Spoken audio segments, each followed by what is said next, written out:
አጋንንት ተገዙልን ብለው ደስ የሚላቸው አጥማቂዎች አጋንንት ተገዙልን ብለው ደስ የሚላቸው ሰዎች ይታያሉ። እንደውም ያንን በቪዲዮ እየቀረጹ መዩልን ስሙልን የሚሉ ሰዎችም ይታያሉ። ይሄ ከቤተክርስቲያን አስተምሮ የወጣ ነው። እውነት ለመናገር በማን ጸሎት ነው የዳንሽው ማን ያዳነሽ ብለው እስከ መጠየቅ ድረስ የሚደርሱ አጥማቂዎችን ሰባኪዎች እናያለን። ይሄ ከመንፈስ ቅዱስ መውረድ በፊት በሐዋርያት ዘንድ የነበረው ህይወት ነው።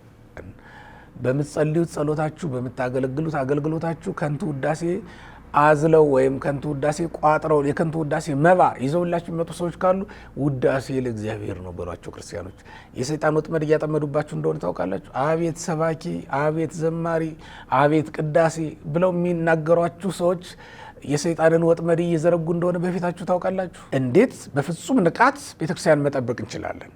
ከባድ ነው። ዛሬ በፍጹም ትጋት በፍጹም ንቃት የማያገለግሉ አገልጋዮች ያያችሁ እንደሆነ የመንፈስ ቅዱስ ጸጋ ያላደረባቸው የመንፈስ ቅዱስ ጸጋ የተለያቸው መሆናቸውን ነው የምንመለከተው።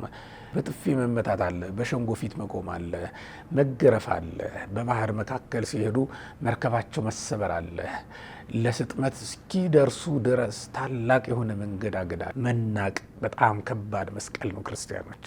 መሰደብ ትልቅ መስቀል ነው ክርስቲያኖች። መገረፍ፣ መሰደድ፣ መራብ፣ መጠማት ስለ ክርስቶስ ብሎ ስለ ወንጌል ብሎ ይህን ሁሉ ፈተና መቀበል ትልቅ መስቀል ነው። ቀራኔው ላይ መዋል ማለት እሱ ነው።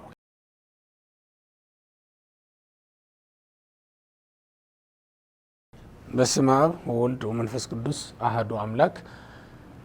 የተወደዳችሁና የተከበራችሁ የልዑል አምላክ የሕያው እግዚአብሔር ቤተሰቦች ከእግዚአብሔር በመንፈስ የተወለዳችሁ በደመ ማኅተሙ የታተማችሁ የልዑል አምላክ ቤተሰቦች ውድ ክርስቲያኖች በያላችሁበት እንደምንሰነበታችሁ አሜን። አምላካችን እግዚአብሔር መላእክትን በሰማይ ያጸናቸው አባቶቻችን ባህታውያንንም በገዳም እጸ በገዳሙን ጸባ አጋንንቱን ችለውና ታግሰው እንዲያገለግሉት የፈቀደላቸው ሐዋርያትን በአጽናፈ ዓለም ስሙን ተሸክመው እንዲዞሩ ይረዳቸው እስራኤልም ባህር ከፍሎ ያሻገራቸው እኛንም ደግሞ ባህረ ጥምቀትን ከፍሎ ወደ ገነት ወደ መንግስተ ሰማያት ወይም ወደ ልጅነት ያመጣን የመራን የአባቶቻችን አምላክ እግዚአብሔር ስለማይነገር ስጦታው ስሙ ለዘላለም የተመሰገነ ይሁን።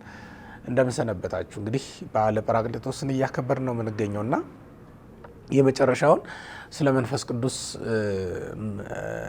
ያለውን ትምህርት በቤተ ክርስቲያን ውስጥ ስለ መንፈስ ቅዱስ የምንማረውን ትምህርት ዛሬ ይዤ ቀርብ ያለው የትምህርታችን ርዕስ መንፈስ ቅዱስ ለሐዋርያት የሚል ነው የሚሆነው ዛሬ ማለት ነው። ረድኤተ እግዚአብሔር ከሁላችንም ጋር ይሁን። እንግዲህ ባለፈው ክፍለ ትምህርት እንደነገርኳችሁ ውድ ክርስቲያኖች እስከዚህኛው እሁድ ድረስ ከፊታችን እስካለው እሁድ ድረስ በቤተ ክርስቲያናችን ዝማሬያችንም የመንፈስ ቅዱስ ነው፣ ትምህርታችንም የመንፈስ ቅዱስ ነው። ለዚያ ነው እንግዲህ በዚህ ሳምንት ከትምህርተ መንፈስ ቅዱስ ሳንወጣ መሰንበት ስላለብን እንደ ቤተ ክርስቲያናችን ርዕስ መጠበቅ ስላለብን ነው። የቤተ ክርስቲያናችን ትምህርቶች ወቅቱን የጠበቀ ርዕስ አላቸው እና ያንን ርዕስ ጠብቀን መሄድ ስላለብን ነው። እንግዲህ ዛሬም ለሶስተኛ ጊዜ ይህንን ያነሳሁት ማለት ነው። እንግዲህ መንፈስ ቅዱስ ለሐዋርያት በሚል ርዕስ ነው ዛሬ የተነሳ ነው እና መንፈስ ቅዱስ ለሐዋርያት ለምንድን ነው የተሰጣቸው? መንፈስ ቅዱስን በተቀበሉ ጊዜ ሐዋርያት ምንድን ነው ያገኙት ነገር የሚለውን ነገር ለማንሳት ነው። ባለፈውም ጥቂት ነገር አንስቼላችኋለሁ። መንፈስ ቅዱስ ለቤተ ክርስቲያን በሚለው ነው ስር ማለት ነው። ዛሬም የምናነሳው ደግሞ ከዛ የተረፈውን ነው የሚሆነው ማለት ነው። የሐዋርያት በረከታቸው ጸጋ ረድኤታቸው ከሁላችን ጋር ትሁን። እንግዲህ አስቀድሞ አምላካችን እግዚአብሔር ሐዋርያትን ወደ ዓለም ሁሉ ከመላኩ አስቀድሞ በኢየሩሳሌም እንዲጠብቁት ወይም በኢየሩሳሌም እንዲቀመጡ አዟቸው ነበር። ለ10 ቀናት በኢየሩሳሌም ከተማ ተቀምጠዋል። በኢየሩሳሌም ተቀምጠው ሐዋርያት መንፈስ ቅዱስ እስኪሰጣቸው ድረስ ሲዘጋጁ ነበር የነበሩት። ይሄም ለተወክፎተ መንፈስ ቅዱስ የተደረገ ዝግጅት ነው ማለት ነው። እመቤታችን ቅድስት ድንግል ማርያም ለተወክፎተ ቃለ አብ 12 ዓመት በቤተ መቅደስ እንደጸለየች እመቤታችን ቅድስት ድንግል ማርያም ለአምላክ እናትነት እስክትመረጥ ድረስ ሁልጊዜ ሕሊናዋ የተዘጋጀ ነው የነበረው። መዘጋጀቷ ግን አስተውሉ ክርስቲያኖች፣ ቤተ ክርስቲያናችንም እንዳስተማረችን እንደምናምነውም አምላክን ወልዳለሁ አምላክን ጸንሳለሁ ለዚህ ትልቅ አገልግሎት እመረጣለሁ ብላ አስባ ግን አልነበረም። ሆኖም እመቤታችን ቅድስት ድንግል ማርያም አምላክን ለመውለድ በቅታ ተገኝታለች። ዝግጅቷ የነበረው የእሷን ያክል የተዘጋጀ አልነበረም። በእግዚአብሔር ዘንድ እግዚአብሔር በሚያውቀው በእግዚአብሔር ዘንድ የተዘጋጀ አልነበረም ማለት ነው። የአሮን በትር ስለ አሮን ተመርጣለች እንጂ የአሮን በትር ከበትሮች የተለየች አልነበረችም አይደል እንዴ? የአሮን በትር ያው በትር ናት። ሙሴ በትሮቹን ሁሉ ሰብስቦ ይዞ ገባ፣ የካህናትን ሁሉ በትር። ነገር ግን እግዚአብሔር ለክህነት የመረጠ አሮን ስለነበረ ሊቀ ካህንነቱ ከእጁ እንዳይወጣ በኋላም ለልጅ ልጆቹ እንዲተላለፍ በበትሩ በኩል ምልክትን አሳይቶታል ማለት ነው። ስለ አዳም ፋንታ የተመረጠ ወይም ስለ ሔዋን ፋንታ የተመረጠችው እመቤታችን ቅድስት ድንግል ማርያም ግን 12 ዓመት በቤተ መቅደስ ውስጥ ጸንታ ከመላእክት ጋር አብራ እያገለገለች ልቧ ዘመድ ረስቶ ሆዷ መብል መጠጥ ረስቶ መብል መጠጥ ትቶ ሰውነቷ በጠቅላላ ፈቃደ ስጋን ትቶ ለፈቃደ ነፍስ ተገዝቶ የነበረበት ዘመን ነው የነበረው። እንዲህ ባለው ሁኔታ ተገዝታ ትኖር ስለነበረ መንፈስ ቅዱስ ወደ አንቺ ይመጣል ተብሎ ተነገራት ማለት ነው እመቤታችን ቅድስት ድንግል ማርያም። ሐዋርያትም ልክ እንደዚያው 10 ቀን ደጃቸውን ዘግተው እግዚአብሔርን ጠብቀውታል ማለት ነው። እኛ 10 ቃላትን በመሳት ነበር አይደል እግዚአብሔርን የበደልነው። 10 ቃላትን ትተን እኮ ነው እግዚአብሔርን ያስቀየምነው። አዳም ዕፀ በለስን በበላ ጊዜ ከኢታ አምልክ ጀምሮ 10 ቃላት እኮ ናቸው የፈረሱበት። አትስረቅ የሚለው ፈርሶበታል። ምክንያቱም ከገነት ጓሮ በለስ ቆርጦ ሰርቆ በልቷል። ይህ ስርቆት አይደል እንዴ? አታመንዝር የተባለው ተፈጽሞበታል። ምክንያቱም ከወይና አምላክናን ሽቷል፣ አምላክን መሆንን ሽቷል፣ ተመኝቷልና ይሄ ማመንዘር ነው። ስለዚህ አታመንዝር የሚለው ሕግ ፈርሶበታል በአባታችን በአዳም። ኢታምልክ ባዕድ አምላክ ዘእንበለ ይምልክ፣ እንደዛው ከኔ በቀር ሌላ አምላክ አታምልክ ብሎት ነበረ። አዳም ራሱን አምላክ ለማድረግ ተነሳስቷል። ለአምላክነት ራሱን አጭቷል፣ አዘጋጅቷል ማለት ነው። እና ሁሉም ፈርሶበት፣ በነገራችን ላይ አንዱ ከፈረሰ ሁሉንም ያፈርሰዋል። በተለይ ደግሞ ኢታምልክ የትእዛዛት ሁሉ ስር ነው። ኢታምልክ መሰረት እንለዋለን። እና ከኔ በቀር ሌላ አምላክ አታምልክ የሚለው ሁሉ ቀርቶበታል። 10ሩን ቃላት ሽረን ነው እኛ መንፈስ ቅዱስን ያጣ ነው፣ ወይም የእግዚአብሔር ጸጋ ከኛ ላይ የተወሰደው 10 ቃላትን በሸርናቸው ጊዜ ነው ማለት ነው። ስለዚህ ነው 10 ቀን በሱባኤ እንዲቆዩ ያደረጋቸው። 10 ቀን በዝግ ቤት ውስጥ ሆነው ይጸልዩ ነበር። 10 ቀን በዝግ ቤት ውስጥ ሆነው ይጸልዩ ነበረ ማለት ነው እነዚህ ቅዱሳን ሐዋርያት። እና በዝግ ቤት ውስጥ ሆነው ለሚጸልዩት ለአባቶቻችን ለሐዋርያት መንፈስ ቅዱስን ሰዶላቸዋል። መንፈስ ቅዱስን ሳይቀበሉ ወደ ዓለም እንዳይወጡ ከልክሏቸዋል አምላካችን መድኃኒታችን ኢየሱስ ክርስቶስ። እንደውም ምንድን ነው ያለ? እስከ ተለብሱ ኃይለ እማርያም፣ ከሰማይ ኃይል እስኪመጣላቸው ድረስ ብሎ ነው የነገራቸውና ያን ጊዜ እንዳለ ወደ ዓለም ሁሉ ቢወጡ ኖሮ ምን ይሆኑ ነበር ሐዋርያት? ምንም ይሆኑ ይመስላችኋል? መንፈስ ቅዱስን ሳይቀበሉ ማስተማር ቢጀምሩ ኖሮ ምን ይሆኑ ነበረ ብለን ስናይ መንፈስ ቅዱስን በመቀበላቸው ያገኙት፣ መንፈስ ቅዱስን ሳይቀበሉ ቢወጡ ኖሮ ሊያጡት የሚችሉ በጣም ብዙ ነገር ነበረ። አንደኛው በከንቱ ውዳሴ በቀላሉ ይጠቁ ነበረ። ይህም በሉቃስ ወንጌል ምዕራፍ 10 ላይ እንኳን ስትመለከቱ ምንድን ነው የሚሉት? ሰባ አርድእት መጥተው ክርስቶስን ሐዋርያት አጋንንት ገረሩልን በስምከ፣ አጋንንት በስምህ ተገዙልን ብለው ደስ ብሏቸው ነው በቃ መጥተው እግሩ ስር ወደቁና ደስታቸውን ይገልጡለት ነበረ ይላል። ኢየሱስ ክርስቶስ ግን ምናል በዝሰ ይትፈሱ፣ በዚህስ ደስ አይብላችሁ ብሎ እንደውም ደስታቸውን ከንቱ ሲያደርግባቸው ሲያጣጥልባቸው፣ አሁን አይታችሁታል። አጋንንት ስለተገዙላቸው ነው የተደሰቱት። ምክንያቱም አጋንንት ሲገዙላቸው ያዩ ሰዎች ሁሉ አድንቀዋቸዋል። በዙሪያቸው የነበሩ ሰዎች ሁሉ አጨብጭበውላቸው ነበረ። ስለተጨበጨበላቸው ልባቸው በከንቱ ውዳሴ አብጧል። አጋንንት ስለተገዙላቸው ልባቸው በደስታ አብዷል። እና ይሄ ሁሉ ነገር በሆነባቸው ነበር። ሐዋርያትን በኋላ ላይ አይታችሁት ከሆነ እንደውም በሐዋርያት ሥራ ምዕራፍ 14 ላይ ስንመለከት እንደምናነበው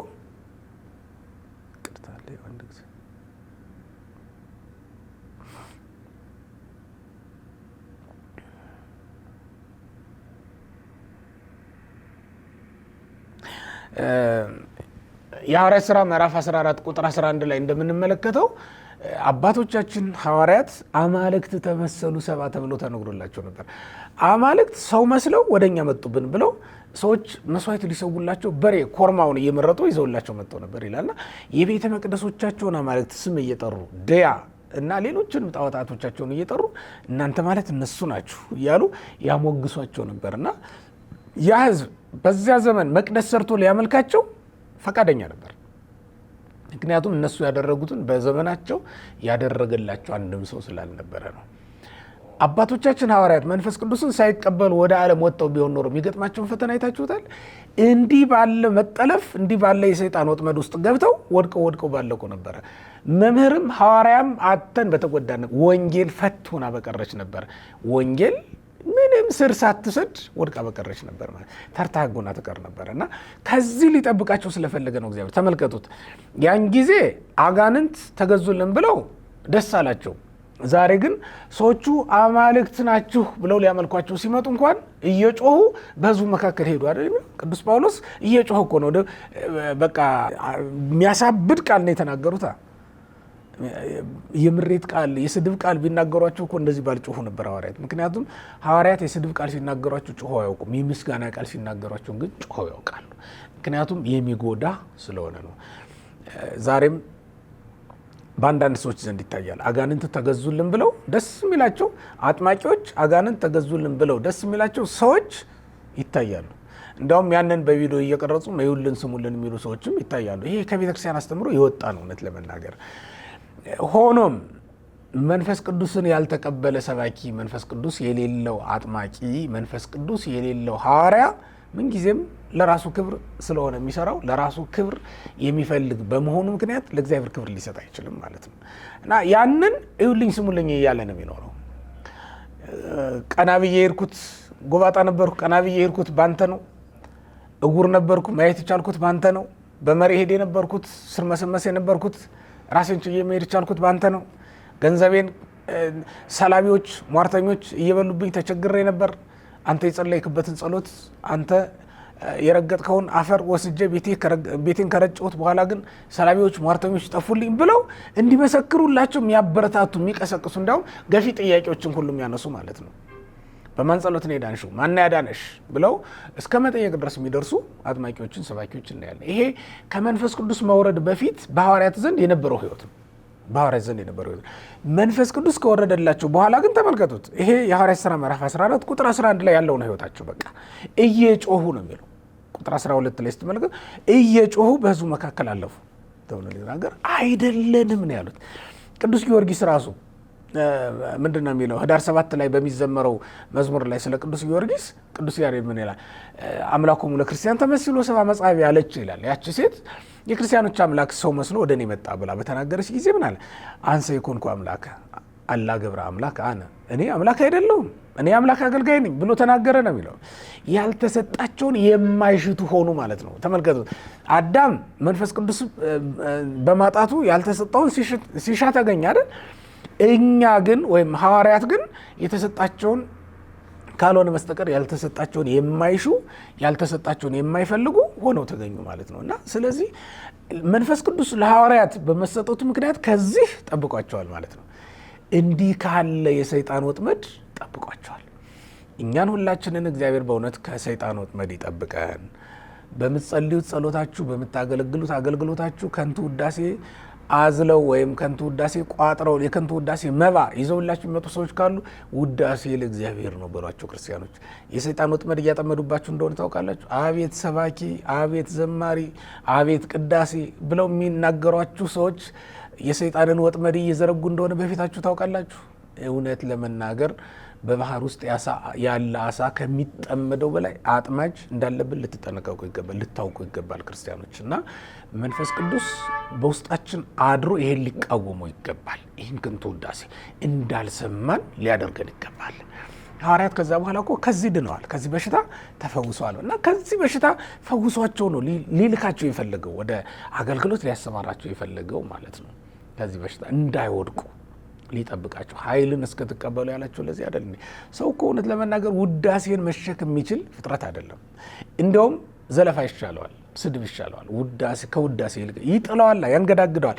አሁን ብዙ አገልጋዮችን የፈተናቸውና ያንገዳግዳቸው ይሄ ይመስለኛል። በዚህ ዘመን ከፍቅረ ነዋይና ከከንቱ ውዳሴ መራቅ የቻለ አገልጋይ መንግስተ ሰማያትን አያጣትም። እውነት ለመናገር እንዲህ አይነት አገልጋይ ካያችሁም ልታበረታቱት ይገባል። ከከንቱ ውዳሴና ከፍቅረ ነዋይ የራቀ አገልጋይ ያገኛችሁ እንደሆነ አባቶቻችንን ለዚህ ያበቃቸው እኮ መንፈስ ቅዱስ ነው ክርስቲያኖች። እና ለሐዋርያት መንፈስ ቅዱስ በተሰጣቸው ጊዜ ከዚህ ድነውበታል። ይህ መጀመሪያው አንዱ መንፈስ ቅዱስ ለሐዋርያት መሰጠት ያስፈለገበት ምክንያት እሱ ነው ማለት ነው። ሌላውና ሁለተኛው ደግሞ የራሳቸውን ሐሳብ ሳይሆን የእግዚአብሔርን ሐሳብ እንዲናገሩ ያስችላቸው ዘንድ ነው መንፈስ ቅዱስ አስቀድሞ የተሰጣቸው ማለት ነው። ሰው እግዚአብሔር ካላደረበት ስጋና ደም የገለጠለትን ልናገር ቢል የእግዚአብሔርን ክብር የእግዚአብሔርን ምስጢር ሊገልጠው በፍጹም አይቻለውም። ምክንያቱም በቅዱስ መጽሐፍ ምንድነው የተባለው? በማቴዎስ ወንጌል ምዕራፍ 16 ቁጥር 16 ላይ ስለ ሰው ልጅ ስለ ክርስቶስ የተጠየቀውን ጥያቄ ቅዱስ ጴጥሮስ ሲመልስ ጌታ ምን ብሎ መለሰለት? ኢከሰተ ለከ ዘሥጋ ወደም። ስጋና ደም ይሄንን አልገለጠልህም፣ የስጋና የደም እውቀት ይሄን አልገለጠልህም፣ አላ ወይ ሰማያዊ አባት የገለጠልህ እንጂ ነው ያሉና እግዚአብሔር በመንፈስ ቅዱስ ገላጭነት ገልጦልን ካልሆነ በስተቀር በእውነት የእግዚአብሔርን ሐሳብ መግለጥ ለሰው ልጆች በጣም ማስረዳት አይቻልም እኮ ክርስቲያኖች። ስለዚህ መንፈስ ቅዱስ ለሐዋርያት የተሰጠበት አንዱ ምክንያት የእኛን ሐሳብ ሳይሆን የእግዚአብሔርን እንድንናገር ስለሚፈልግ ነው። እንደኛ ሐሳብማ ቢሆን ኖሮ እኮ እውነት ለመናገር ድንግል በድንግልና ጸንሳ ወለደች ማለት ከባድ አይደለም እንዴ? ስምዖን አረጋዊው ድንግል በድንግልና ጸንሳ ትወልዳለች ብሎ መጽሐፍ የተቸገረው በሰውኛው የማይቻል ነገር ስለሆነ አይደል? ግን መንፈስ ቅዱስ ያደረገውን መንፈስ ቅዱስ የገለጠልን መናገር ስለሚገባ ለነቢዩ መንፈስ ቅዱስ ገልጦለት ተናገረ። ስምዖን ግን ይህንን ሲገለብጥ ወይም ደግሞ ይህን ሲጽፍ ተቸገረ። ተመልከቱት። መጀመሪያ የተናገረው ነቢይ በመንፈስ ቅዱስ ስለነበር አላፈረም፣ የእግዚአብሔርን ሐሳብ በቀጥታ ተናገረ። ሁለተኛ መጽሐፉን ሲጽፍ የነበረው ሰው ግን እውቀት እንጂ መንፈስ ቅዱስ አልነበረበትም እና ይህንን ቃል ተቃወመ፣ ይህንን ሐሳብ ተቃወመ። ዛሬ ድንግል በድንግልና ጸንሳ ትወልዳለች ወለደች ብለን የምናስተምረው እኮ መንፈስ ቅዱስ የሰራው ነው፣ መንፈስ ቅዱስ የገለጠልን ነው ብለን ስለምናምን ነው እንጂ በሰውኛው እኮ የሚቻል ነገር አይደለም ክርስቲያኖች።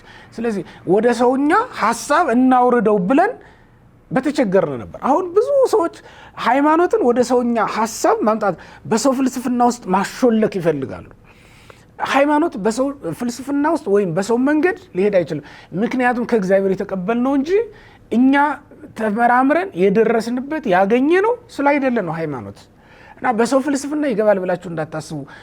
ሃይማኖት እንደዛ አይደለም። እኛ ባወጣንለት መንገድ መሄድ አይደለም። ማን ነው ለአባይና ለበሽሎ መንገድ የጠረገላቸው ሰው አለ ከኛ መካከል? እግዚአብሔር ባወጣላቸው መንገድ አይደል እንደሚሄዱት። እንኳን ለሃይማኖት ከሰማይ ለወረደው ከሰማይ ለተገለጠው ምስጢር ይቅርና በምድር ላሉት ለነዚህ ፍጥረታት እንኳን መንገድ ያወጣ ሰው ከሌለ እኛ ምንድንን? በእውነት መንፈስ ቅዱስ የገለጠልንን እናገራለን፣ እናስተምራለን። መንፈስ ቅዱስ የገለጠልንን እንይዛለን ማለት ነው። እና ሐዋርያት የራሳቸውን ሐሳብ እንዳያስተምሩ የራሳቸውን መንገድ እንዳይሄዱ ሊከለክላቸው ፈልጎ ነው ለሐዋርያት አስቀድሞ መንፈስ ቅዱስን የሰጣቸውና የገለጠላቸው። ከዚህ የተነሳ ነው ንስኡ መንፈስ ቅዱስና ያላቸው። ከትንሣኤ በኋላ መንፈስ ቅዱስን ተቀበሉ ብሎ መንፈስ ቅዱስን ሰጣቸው ተብሎ ነው የተነገረው ማለት ነው።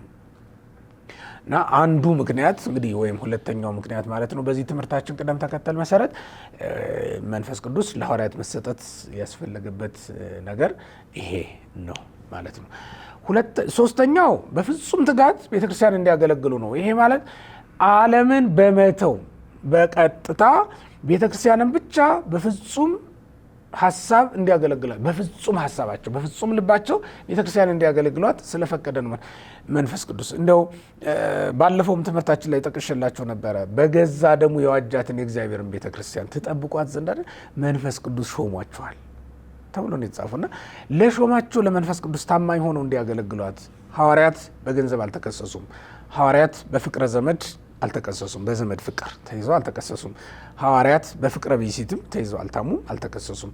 ሁልጊዜ መንፈስ ቅዱስ በወደደው ቦታ ያሰማራቸው ነበር እንጂ አንድም ቀን ሐዋርያት ከመንፈስ ቅዱስ ፈቃድ ውጭ አልነበሩም።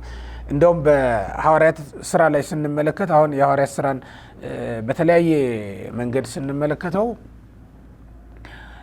መንፈስ ቅዱስ መምህራንን እሱ በወደደው ስፍራ ሲያሰማራቸው እንመለከታለን። ከመምህራን መካከል አንዱ ጃንደረባው ነው፣ ኢትዮጵያዊ ጃንደረባ ማለት ነው። እና ኢትዮጵያዊ ጃንደረባ በሐዋርያት ሥራ ምዕራፍ 8 ቁጥር 39 ላይ ስንመለከት መንፈስ ቅዱስ ነጥቆ ወሰደው ነው የሚለው። ወዴት ወሰደው ካላችሁኝ ወዳልተጠመቁ ሰዎች ያደርሰው ዘንድ ነው የወሰደው። ይሄን በማድረግ ሐዋርያት ጥምቀት ያልደረሰችበት ወንጌልም ያልደረሰችበት ቦታ በፍጹም ትጋት ያደርሷት ዘንድ መራቸው ማለት ነው።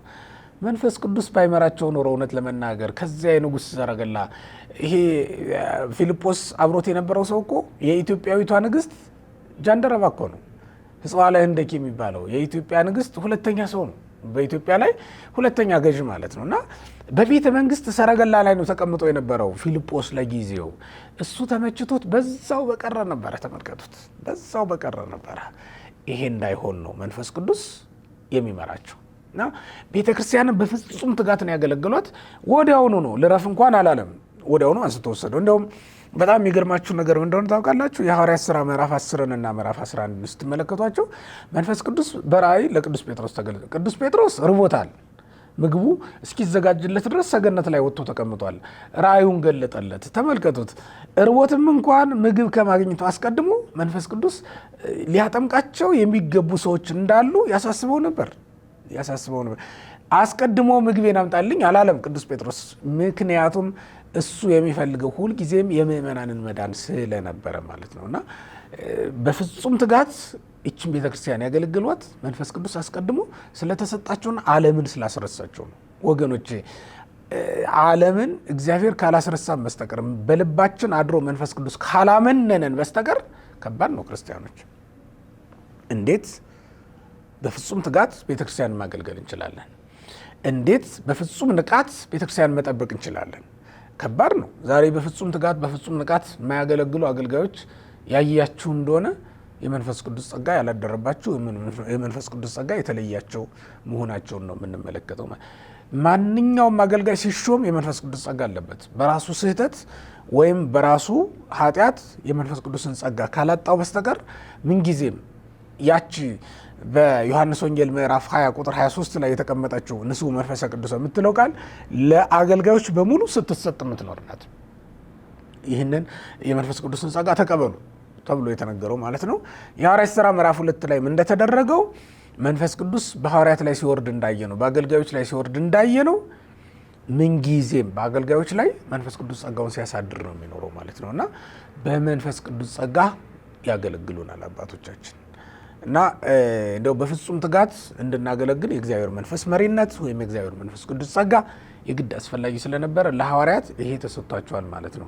እንግዲህ ያኔ ታስታውሳላችሁ ክርስቶስ ከሞተ በኋላ አንዳንድ ጊዜም አሳ ሲያጠምዱ እናገኛቸው ነበር እንጂ ሐዋርያትን በፍጹም ትጋት ወንጌልን ለማስፋት በቃ ከዚህ በኋላ ክርስቶስ ሞቷል፣ የቀረን እኛ ነን፣ ወንጌል እንሰብካለን ብለው ከዕለተ ዓርብ ጀምሮ ወንጌል ለመስበክ አልተሰማሩም። ሐዋርያት አላየናቸውም። እንዲህ አይነት ትጋት እንዲህ አይነት ብቃት አላየንባቸውም።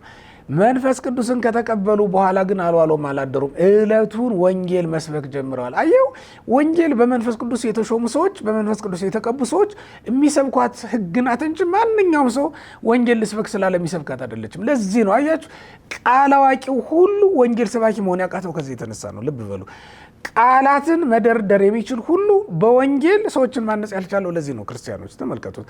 ምክንያቱም ወንጌል መንፈስ ቅዱስ ያደረባቸው ሰዎች የሚሰብኳት ሕግ ስለሆነች ነው እና በመንፈስ ቅዱስ ገላጭነት ተገልጣለች። በመንፈስ ቅዱስ መሪነት እየተመሩ አሁንም መሪዎቿ ሲያገለግሏት ትኖራለች ማለት ነው። ይሄ ትጋት፣ ይሄን ብቃት፣ ይሄን ንቃት ከመንፈስ ቅዱስ ማግኘት ይገባናል። በተመቻቸው ስፍራ በዛው እንዳይቀሩ እኮ ነው መንፈስ ቅዱስ በፍጹም ትጋት እንዲያገለግሉ ይረዳቸው ዘንድ የመንፈስ ቅዱስ ጸጋ ተሰጥቷቸዋል ማለት ነው። ሌላው በዚህ ሐዋርያት ታሪክ ውስጥ ወይም አራተኛ አድርገን የምንመለከተው መንፈስ ቅዱስ ለሐዋርያት ለምን ተሰጣቸው የሚለው በመከራ ሊያጸናቸው ነው። በጣም ይገርማል። ሐዋርያት የደረሰባቸው መከራ ቀላል አይደለም። በእውነት ክርስቲያኖች ስትመለከቱት በጥፊ መመታት አለ፣ በሸንጎ ፊት መቆም አለ፣ መገረፍ አለ፣ በባህር መካከል ሲሄዱ መርከባቸው መሰበር አለ፣ ለስጥመት እስኪደርሱ ድረስ ታላቅ የሆነ መንገዳገድ አለ። ምን ያልደረሰባቸው ነገር አለ? በእውነት ክርስቲያኖች ቅዱስ ጳውሎስ የገለጸውን ብቻ መመልከቱ በቂ ነው። የቆሮንቶስ መልእክቱን ሁለተኛ ቆሮንቶስ ምዕራፍ 11 ከቁጥር 23 እስከ 28 ያለውን በሞት የተመልከቱት። እስኪ ቅዱስ ጳውሎስ ስለ ራሱና በሕይወት በወንጌል አገልግሎት ውስጥ ስለገጠመው ፈተና ሲናገር እንዴት ያሳዝናል። በእውነት ያልገጠመው ፈተና አለ እንዴ? የአይሁድ ግርፋት ነው? የቀረለት ነገር ምንድን ነው? በእውነት በባህር መካከል ይሄድ በነበረ ጊዜ የመርከቡ መሰበር ነው? ምንድን ነው ያልገጠመው ነገር? ማዕበል ሞገዱ ነው? ምንድን ነው ያልተነሳበት ነገር? ተመልከቱት። የተፈጥሮ አደጋ ደርሶበታል። ሰው ሰራሽ ችግርም ደግሞ ገጥሞታል። ቅዱስ ጳውሎስ ይሄ ሁሉ ሆኖ ግን ይላል በመጨረሻ በዚህ ሁሉ ፈተናም አልፎ እንኳን ዕለት ዕለት የሚያሳስበኝ የአብያተ ክርስቲያናት ጉዳይ ነው ይላል ማለት ነው። መንፈስ ቅዱስ አስቀድሞ የተሰጣቸው ሐዘናቸውን ሊያስረሳቸው ነው። የእግዚአብሔር ቤተሰቦች መከራቸውን እያስረሳቸው በመከራቸው ደስ እየተሰኙ እንዲያገለግሉ መከራቸውን እንዲያስችላቸው ነው የተሰጣቸው ማለት ነው። በዚህ ዓለም ያለ መከራ ምንድን ነው? በእውነት ቅዱስ ጳውሎስ ነፍሱን ስለ ክርስቶስ ሰጥቶ ምን አለ? በሮሜ መልእክቱ ምዕራፍ 8 ቁጥር 35 ላይ ስትመለከቱ ምን ያድገን ፍቅሮ ለክርስቶስ፣ ከክርስቶስ ፍቅር ማን ይለየናል? ሕማም ነው? መከራ ነውን? ስደት ነውን? ረሃብ ነውን? ግርፋት ነውን? እርዛት ነውን? ምን ያድገን ክርስቶስ? ምንድን ነው? አለቆች ናቸው? ሹማምንቱ ናቸው? ማን ነው ከክርስቶስ ፍቅር የሚለየን? እንዲያውም ይላል ስለ እሱ ኮነ ከማባግ ዘይጠብሑ፣ የፋሲካና የልደት በስተው እንደሚታረዱ በጎች ዕለት ዕለት እንታረዳለን፣ እንገደላለን። ዕለት ዕለት እንታረዳለን። ስለ እሱ ነው የሚለው። እማን ሆኖ ነው የሌለ መከራን እንዲህ እንደ ቀላል ነገር መመልከት የተቻለው እኮ ከመንፈስ ቅዱስ ጸጋ የተነሳ ነው። ውድ ክርስቲያኖች ሲገርፏቸው በላያቸው ላይ ወርቅ የለበጡባቸው ይመስል ነበር እንጂ ጅራፍ ያሳረፉባቸው በፍጹም አይመስልም ነበር። ሲሰድቧቸው የመረቋቸው ይመስላቸው ነበር እንጂ የሰደቧቸው መስሎ ተሰምቷቸው አያውቅም ነበረ። እንዲያውም እኛን ራሱ ምን ብለው መከሩን? የሚሰድቧችሁን መርቁ እንጂ አትርገሙ አሉን። ሐዋርያው ቅዱስ ጳውሎስ ለሮሜ ሰዎች በጻፈው መልእክቱ ምዕራፍ 12 ላይ ስትመለከቱት የሚሰድቧችሁን መርቁ ብሎ የተናገረው እነሱ ስድብን እንደ ምርቃት ይቆጥሩት ስለነበረ ነበረ። ምክንያቱም ክርስቶስ ተሰድቧል። እንደውም ራሱ ባለቤቱ ምን ብሏቸዋል? በባለቤቱ ላይ ይህን ካደረጉ እንዴት በቤተሰቦቹ ላይ በቤተሰቡ ላይማ እንዴት አያደርጉት ይላል መድኃኒታችን ኢየሱስ ክርስቶስ። ባለቤቱን በኤልዜቡል አለብህ ብለው እኮ ተናግረውታል። ሎቱ ስብሐት። ባለቤቱን ሳምራዊ ነህ ብለው እኮ ሰድበውታል። ሎቱ ስብሐት። ምን ያላሉት ነገር አለ? ባለቤቱን አትችልም እንጂ ብትችልማ እስኪ ከመስቀል ወረድና እንይህ ብለውታል እኮ። እናንተን አትችሉም ቢሏችሁ፣ እናንተን አይሆንላችሁም ቢሏችሁ፣ እናንተን ቢንቋችሁ፣ እናንተን ዝቅ ቢያደርጓችሁ በእውነት ልትቋቋሙበት የምትችሉት ትልቁ ኃይል የመንፈስ ቅዱስ ጸጋ ነው። ውድ ክርስቲያኖች ለሐዋርያት መንፈስ ቅዱስ አስቀድሞ መሰጠት ያስፈልገውም ከዚህ የተነሳ ነው። መናቅ በጣም ከባድ መስቀል ነው ክርስቲያኖች። መሰደብ ትልቅ መስቀል ነው ክርስቲያኖች። መገረፍ፣ መሰደድ፣ መራብ፣ መጠማት ስለ ክርስቶስ ብሎ ስለ ወንጌል ብሎ ይህን ሁሉ ፈተና መቀበል ትልቅ መስቀል ነው። ቀራኔው ላይ መዋል ማለት እሱ ነው። የተራብንበት ስፍራ ለእኛ ቀራኔዎቹም ነው። የተሰደብንበት ስፍራ የእኛ ቀራኔው ነው። የእኛ የጲላጦስ አደባባይ ማለት ለፍርድ የቆምንበት በሐሰት ከሳሾች ከሰው ያቆሙን ስፍራ የጲላጦስ አደባባይ ማለት ያ ቦታ ነው ማለት ነው። ክርስቲያኖች እኛ መንፈስ ቅዱስ ባይሰጠን በሐዋርያት በኩል መንፈስ ቅዱስን ባንቀበል ኖሮ እንዴት ልንቋቋመው፣ እንዴት ልንችለው፣ እንዴት ሲሆን ነበር? በእውነት ክርስቲያኖች የሚሆን ነገር እኮ አልነበረም። ይህን ሁሉ ሐዘን እንድንረሳ ያደረገን እኮ የመንፈስ ቅዱስ መሰጠት ነው። የመንፈስ ቅዱስ ለሐዋርያት መሰጠት ነው።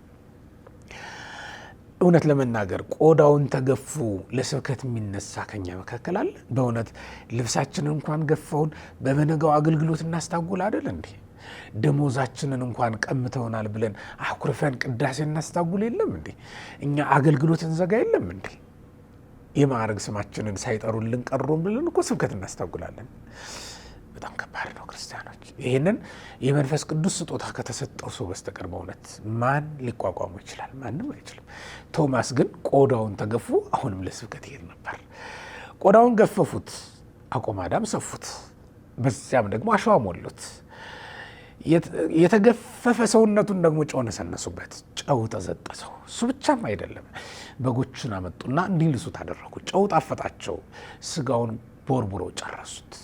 የቆመ አጥንቱ ላይ ደግሞ አሸዋ እንዲሸከም አደረጉት። ይህ ሁሉ ገድል ይታያችኋል ክርስቲያኖች። ይህ ሁሉ መከራ ሆኖም አሁንም በማገልገል ላይ ነበር። ቅዱሱ ሐዋርያ ቅዱስ ቶማስ በህንድ ይህን አገልግሎቱን ሲፈጽም አሁንም እየተጓዘ ወንጌልን ይሰብክ ነበር። አሁንም እየተጓዘ ክርስቶስን ያመሰግን ነበር። ከመከራ ስላሳተፍከኝ ከመይኩን ሱታፎ ለክርስቶስ ቅዱስ ጳውሎስ ክርስቶስን መስለው ዘንድ አይደለም ይለው በወንጌል ማህበርተኛ ለመሆን የተጠራው ብሎ የሚናገረው እኮ ለዚህ ነው። ክርስቲያኖች ከመ ይኩን ሱታፎ ለክርስቶስ ነው። በቃ የሐዋርያት ትልቁ ተስፋቸው ክርስቶስን መምሰል ነበር። በምን ይመስሉታል? በመከራ ካልሆነ፣ በመናቅ ካልሆነ፣ መከራ በመቀበል ካልሆነ በስተቀር በምን ሊመስሉት ይችላሉ? በዚያ ሁሉ መከራ ውስጥ መከራውን ሁሉ ታገሰው በእውነት ደስ እንዲላቸው ይልቁንም በመከራ ደስ እንዲላቸው ያደረጋቸው ይሄ የመንፈስ ቅዱስ ስጦታ ነው እንጂ ሌላ ምን ይመስላችኋል? ሐዋርያው ቅዱስ ጳውሎስ በጣም የሚገርም መልእክት አለው። በዚህ በሁለተኛ ቆሮንቶስ ምዕራፍ 6 ቁጥር 3 ጀምሮ ያለው ማለት ነው። አገልግሎታችንም እንዳይነቀፍ ይላል።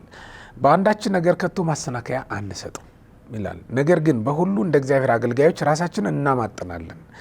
በብዙ መጽናት፣ በመከራ፣ በችግር፣ በጭንቀት፣ በመገረፍ፣ በወህኒ፣ በሁከት፣ በድካም፣ እንቅልፍ በማጣት፣ በመጦም፣ በንጽህና፣ በእውቀት፣ በትዕግስት፣ በቸርነት፣ በመንፈስ ቅዱስ፣ ግብዝነት በሌለው ፍቅር፣ በእውነት ቃል፣ በእግዚአብሔር ኃይል ለቀኝና ለግራ በሚሆን በጽድቅ የጦር ዕቃ፣ በክብርና በውርደት፣ በክፉ ወሬና በመልካም ወሬ ራሳችንን እናማጥናለን። አሳቾች ስንባል እውነተኞች ነን፣ ያልታወቁ ስንባል የታወቅን ነን፣ የምንሞት ስንመስል እነሆ ሕያዋን ነን፣ የተቀጣን ስንሆን አንገደልም፣ ሐዘንተኞች ስንሆንም ዘወትር ደስ ይለናል፣ ድሆች ስንሆን ብዙዎችን ባለጠጎች እናደርጋለን፣ አንዳች የሌለን ስንሆን ሁሉ የኛ ነው እያለ ነው የሚናገረው። እስከ ቁጥር 10 ድረስ ያለውን ያነበብኩላችሁ በሁለተኛ ቆሮንቶስ ምዕራፍ 6 ከቁጥር 3 እስከ 10 ድረስ ያለው ማለት ነው። በጣም የሚገርመው ግን የቅዱስ ጳውሎስ ሐዘንተኞች ስንሆን ሁልጊዜ ደስ ይለናል የሚለው ቃል ነው። አይገርማችሁም? ሐዘንተኞች ናቸው እንቅልፍ በማጣት አብዝቶ በመጦም አብዝቶ በመገረፍ በወህኒ በመጣል በጣም ሐዘንተኞች ናቸው ሐዋርያት። በስጋ ስንመለከተው ሰው ሁሉ የሸሻቸው ጊዜ ነበረ እኮ። ሐዋርያት ቅዱስ ጳውሎስ በመጨረሻ እስራቱ ጊዜ ሊጠይቀው እንኳን የደፈረ አንድ ምዕመን አልነበረም ከሄኔሴፎሩ በስተቀር ማለት ነው። ሮም ሄዶ ሊገደል ትንሽ ቀን ሲቀረው፣ በሰማዕትነት ሊያርፍ ትንሽ ቀን ሲቀረው እስራቱ ላይ በነበረበት ሰዓት የጠየቀው እሱ ነው። እስመ ያፈረ በመዋቅት የሚል በእስራት ያላፈረበትም እና የተባለው ይሄ ሰው በእውነት ሂዶ የጠየቀው እሱ ብቻ ነው የነበረው። ማንም እንኳን አልጠየቀውም። እስከዚህ ድረስ ሐዘንተኞች።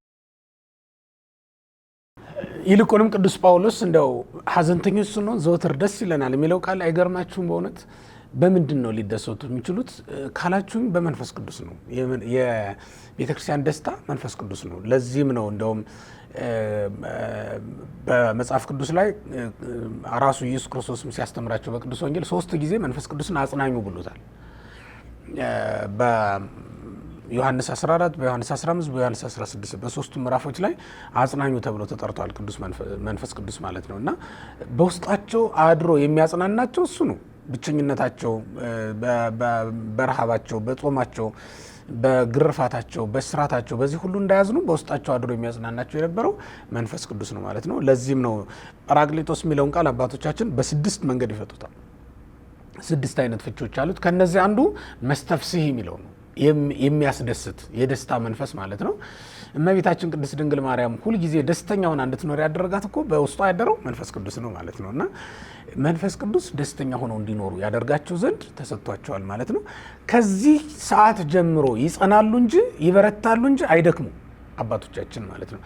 ከዚህ ሰዓት ጀምሮ ሌሎችም ባለጠጎች ያደርጋሉ እንጂ ድሆች አይደሉም ሐዋርያት ማለት ነው። ለዚህም ነው ድሆች ስንሆን ብዙዎችን ባለጠጎች እናደርጋለን ብሎ ቅዱስ ጳውሎስ የተናገረው ለዚህ ነው ማለት ነው።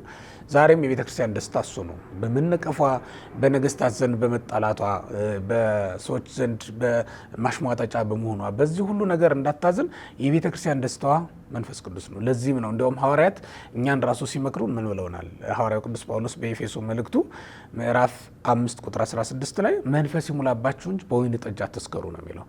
መንፈስ ይሙላባችሁ እንጂ በወይን ጠጅ አታስከሩ፣ ይህ ማባከን ነውና ብሎ ነው የተናገረው። እንግዲህ ተመልከቱት፣ በወይን ጠጅ የተገኘ ደስታ ፀሐይ ስትጠልቅ አብሮ ይጠልቃል ወይም አብሮ ይጠፋል። ቀኑ ሲያልፍ አብሮ ያልፋል። በመንፈስ ቅዱስ የተገኘ ደስታ ግን ማለቂያ የለውም። ክርስቲያኖች ሁልጊዜ አብሮ ነው የሚኖር ደስታ የመንፈስ ቅዱስ ደስታ ነውና የቤተ ክርስቲያን ደስታዋ መንፈስ ቅዱስ ነው። ሁልጊዜም እስከ ዓለም ፍጻሜ ድረስ የሚኖር እሱ ነው። እሱንም በሐዋርያት በኩል የተቀበለችው ሆኖ እናገኘዋለን ማለት ነው። ለዚህ ነው እንግዲህ ለሐዋርያት መንፈስ ቅዱስን መስጠት ያስፈለገበት አንዱ ምክንያት እሱ ነው ማለት። ሌላውና የመጨረሻው ሐዋርያት በመንፈስ ቅዱስ የሰውን ሁሉ ኃጢአት ይቅር እንዲሉ ነው። የሰውን ሁሉ ኃጢአት ይቅር እንዲሉ ነው መንፈስ ቅዱስ የተሰጣቸው ማለት ነው። ክህነትን ሾሟቸዋል። አሁንም በመንፈስ ቅዱስ የታሰረውን ይፈቱ ዘንድ በስጋ ስልጣን አይደለም፣ ይሄ በመንፈስ ቅዱስ በሆነ ስልጣን ዓለምን ድል ነስተዋል። እንዲሁም ደግሞ ድል ለነሱት ዓለም ስርየተ ኃጢአትን ይሰጡት ዘንድ የተሰጣቸው ነው ማለት ነው። እነሱ በመንፈስ ቅዱስ ስልጣን ዓለምን ድል ነስተዋልና እኛንም ሲመክሩ ምን ብለዋል? ንስኡ ሰይፈ ዘመንፈስ ቅዱስ፣ የመንፈስ ቅዱስን ሰይፍ ያዙ ዘውቱ ቃል ይሁን ቃል እግዚአብሔር ነው ብለው ሐዋርያው ቅዱስ ጳውሎስ በኤፌሶን ምዕራፍ 6 ቁጥር 10 ላይ እንዳስተማረን ከመትካሉ ተቃውሞቶ ለመናግንተ ሰይጣን ነው የሚለው። የሰይጣንን ሽንገላ ተቃውሙ ዘንድ የመንፈስ ቅዱስን ኃይል ልበሱ ብለው ነው እኛን የሚያስተማሩ ማለት ነው። እውነት ለመናገር መንፈስ ቅዱስ ካላደረብን በስተቀር ይህንን ዓለም ክፉ ዓለም አንችለውም። ይሄን ሰይጣን በየት በኩል እንደሚመጣና ድል እንደሚነሳንም አናውቀውም። መጸለይ ያቃተን እውነት ለመናገር አጭሯ ጸሎታችን የምትረዝምብን እኮ የመንፈስ ቅዱስ ጸጋ በውስጣችን ሙጥጥ ብሎ ስለጠፋ ነው ማለት ነው። እና አሁን ሐኪም ቤት ስትሄዱ አንዳንድ ሰዎች የአጥንት መልፈስፈስ ምናምን ሲያጋጥማቸው ቫይታሚን ዲ እጥረት ስላለብህ ነው፣ ስለዚህ በውስጥ ያለው የቫይታሚን ዲ እጥረት ብለው ይነግሩታል። ወይ ደግሞ በውስጥ ደም አልቋል ብለው ሊነግሩት። በውስጣችን ያለው የመንፈስ ቅዱስ ጸጋ ሲሟጠጥ ወይም ደግሞ ሲያልቅብን በስጋ ፈቃድ ስንተካው ማለት ነው። የመንፈስ ቅዱስን ፈቃድ በቀጥታ በስጋ ፈቃድ ስንተካው ጸሎቱ ይረዝምብናል፣ ቅዳሴው ይረዝምብናል፣ ስብከቱ ይረዝምብናል፣ ሁሉም አገልግሎት አስቸጋሪ ሆኖ ይታየናል ማለት ነው። ስለዚህ ውድ ክርስቲያኖች ለሐዋርያት አስቀድሞ መንፈስ ቅዱስ የተሰጠበት ነገር ምክንያት እሱ ነው። በዚያውም ላይ መንፈስ ቅዱስ ባይሰጣቸው እንዴት ይሰሙናል? እንዴትስ እንሰማቸዋለን?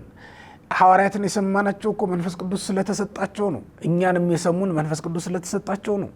ባለፈውም ትምህርት ነግሬያቸዋለሁ። ህዝቡ ይነጋገሩ የነበረውን ቅዱስ ጴጥሮስ ከወንድሞቹ ጋር ሆኖ ይሰማ ነበረ።